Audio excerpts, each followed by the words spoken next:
दोस्तों, आज हम बात करेंगे महान वैज्ञानिक अलेक्जेंडर ग्राहम बेल की। अलेक्जेंडर ग्राहम बेल का जन्म 3 मार्च 1847 को स्कॉटलैंड में हुआ था।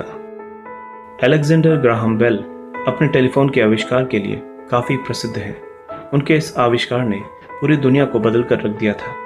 अलेक्जेंडर ग्राहम बेल की माँ और पत्नी दोनों बहरी थीं, जिस वजह से उन्हें ध्वनि विज्ञान यानी साइंस ऑफ साउंड में बहुत रुचि थी। बेल को पूरा यकीन था कि टेलीग्राफ तार के जरिए ध्वनि के सिग्नल भेजे जा सकते हैं, इसलिए उन्होंने इस पर शोध कार्य शुरू कर दिया।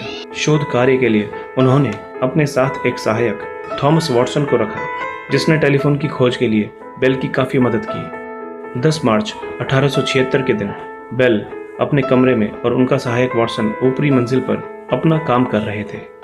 बहुत दिनों से लगातार यंत्रों को जोड़ने पर भी उन्हें तारों के जरिए ध्वनि संचारण में सफलता नहीं मिल रही थी।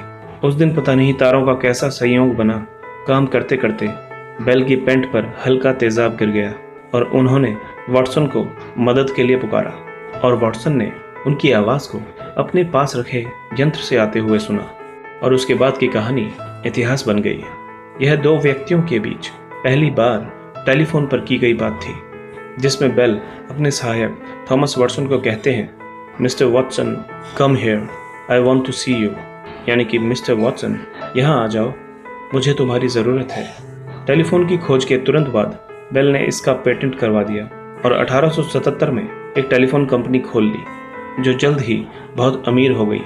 आज बेल की कंपनी को AT&T के नाम से जाना जाता है।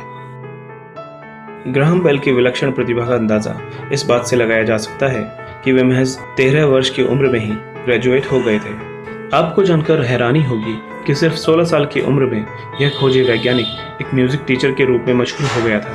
लगभग 23 साल की उम्र में उन्होंने एक ऐसा पियानो बनाया था जिसकी मीठी आवाज़ काफ़ी दूर तक सुनी जा सकती थी।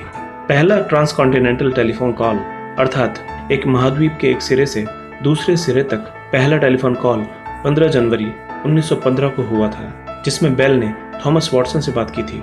बेल उस समय अमेरिका के पूर्वी तट पर बसे न्यूयॉर्क सिटी में थे और थॉमस वॉटसन पश्चिमी तट पर बसे सैन फ्रांसिस्को शहर में थे।